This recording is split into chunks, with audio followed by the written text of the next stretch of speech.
upcoming car games in 2025. Game number 1, Assetto Corsa Evo. Now, this is a super underrated upcoming game, which I'll be honest deserves so much more hype than it currently has. Assetto Corsa Evo is a long-awaited sequel to the original Assetto Corsa game from the 2014, right, that we all know of. And it is about time we have a new successor to the original Assetto game. Now, fun fact, the original Assetto is actually over 10 years old, and if you go into Steam, it has more than 10,000 concurrent players, and yes, that is only Steam stats, not including console players, so that's even more crazier. Now, Assetto is known for mostly very good sim physics, one of the most realistic sim games out there, and on PC it is extremely popular due to mods. For example, like all of these Shotoku videos you have seen online, they're all from Assetto Corsa. Now, the new AC Evo will actually carry on with the sim physics, so extremely good physics, but will finally give us the long-awaited graphical update.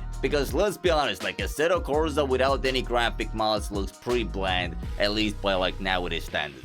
Now, a couple of fun facts that we also know about AC Evo is that yes, like the previous game, it will have VR support. And also, it will have open world aspects built into the core game. And Nürburgring is included as well by the looks of it. There's also AI traffic, which is quite lovely, love to see that. And car workshops is also a thing, which does mean you can upgrade your car with aftermarket body parts. That's a big change. By the way, early access starts mid-January 2025 and open world will be available mid-2025. So that is gonna be added later. As for the big question, will mods be a thing in Assetto Corsa Evo? Well, we have this answer. Modding is definitely one of the open topics on the table, but no decision has been made yet. So that's all we know. Game number 2, JDM Japanese Drift Master. Very anticipated game, and I've actually played this already as well in early access, and I enjoyed it quite a bit. Now, the first thing you notice is it just looks stunning, and this is,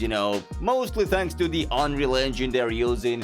This game is also open world. Now, the map is not going to be one-to-one real-life locations. The city does have really packed areas, though. I do love that. A lot of details. It also has this classic Toga section as well for some, mountain drifting. Also dynamic weather and automatic night-day cycles as well. And it has a lot of events. Drift events, grip events, drag events, and some other cool events that we don't even know about yet. But I do love that throughout the whole map we have like AI traffic. It just makes the game look a little bit more alive. Now, how about the physics of the game? I'm glad you asked. So they're trying to make it as close to simulation as possible. Now, in early access, I'm gonna be completely honest, it felt more arcade than sim physics, but keep in mind the game was in early access back then, right? As for supported devices, you can use a controller, keyboard, or variety of steering wheels. Now, what about cars and customization? Fun fact, they do have licensed cars, so far most of them are JDMs such as Nissan, Mazda, Subaru, and Toyota, but there were hints about non-JDM brands as well, such as BMW and possibly more. Car models overall look good, interior view looks very decent. We also have the 900 degrees interior view rotation of the hand movement, which is just quite rare. Like for example, even in Forza Horizon 5, we have these limited hand movement, which just makes first-person view driving and drifting horrendous. Most people hate it. As for tuning, you can increase your specs of the car as well as some visual tuning upgrades, obviously. Even some body kits will be available. And now let's talk about the story for a second. It is pretty straightforward. So basically, you have to become a respected driver in Japan drifting culture. And obviously you will encounter a lot of rivals to challenge along the way, right? The way it is currently being developed, it does look like it's gonna stay as a single player game. Hopefully in the future they will add multiplayer as well.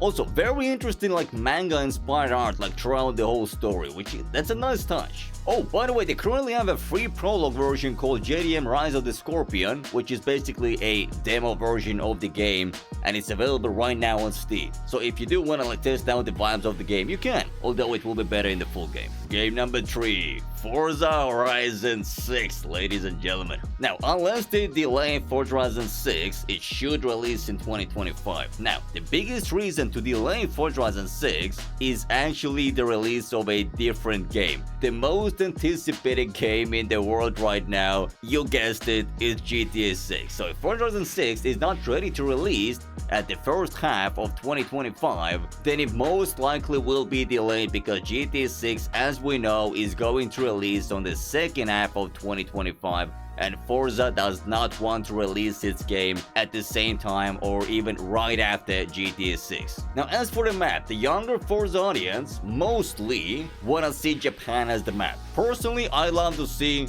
Germany. I don't know why, it will be cool to see Germany. Autobahn. As for graphics and physics, there is not going to be like a massive improvement. Forza Horizon 6 will run on the same exact engine than the previous games. We'll just get minor improvements. Regardless, Forza Horizon 6 will be very hyped, successful, which is why I personally think there won't be much innovation. They simply keep milking the cow until it's dry. But hey, I'm still hyped for it. Number 4, Wreckreation. By the way, made by the same original devs of Burnout. This game is basically Wreckfest and Trackmania just combined together. Arcane physics obviously, players can create, edit and share the custom tracks online. There's gonna be like an open world environment for that. Track editor obviously gonna be kind of similar to Trackmania, except there's gonna be like way more assets that are not even track related, like dinosaurs, windmills, haystacks, inflatable water float objects, I don't know what to call those, caravans, houses. Well, you get the idea, right? There's everything. But that's not all we're getting. The publisher for this game is THQ Nordic. Now keep that name in mind because the next game has the same publisher, which, let's move on into the next game. Number 5, Wreckfest 2. As mentioned, both this and the previous game, Wreckreation, that we talked about, have the same publisher. I have played Wreckfest 1 myself, absolute blast game. It did brought me back to the good old days where everyone was playing like flat out Burnout. Yeah, Burnout Paradise as well. Oh, that game was legendary, let's just say that. So Wreckfest 2, 100% I'll buy that game on release. Wreckfest 1 already was very well received, they absolutely nailed the game, so I don't know. Wreckfest 2 I think is going to be an absolute banger as well.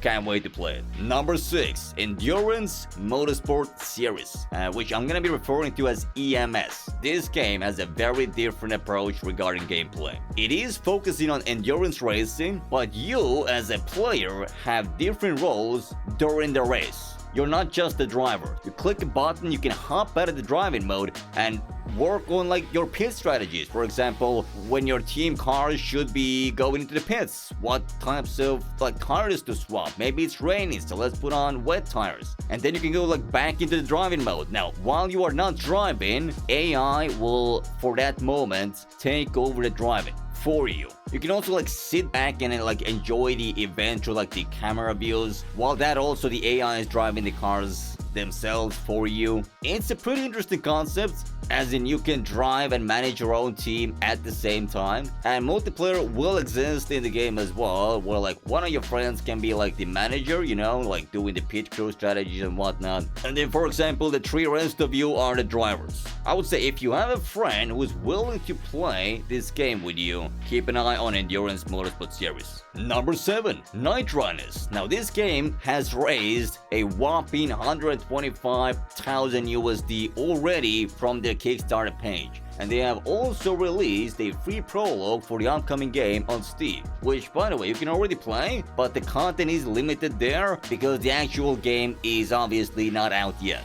Now, Night Runners will focus on illegal street racing scene on Japan highways with very unique looking graphics. If you go check out Steam reviews right now, it says overwhelmingly positive, which is crazy. It says that's a good rating. Now, it is set to release on May 2025, based on the latest news. As for the physics, please do not expect this to be a sim game, please. That is not the goal of the game. It's gonna be an arcade game with cars and customization, a lot of racing events, but they're also planning to add a drift track into the game. specifically the OIWAR section, which I really want to test out. So when the game comes out, I will be playing it on day one. That is a promise.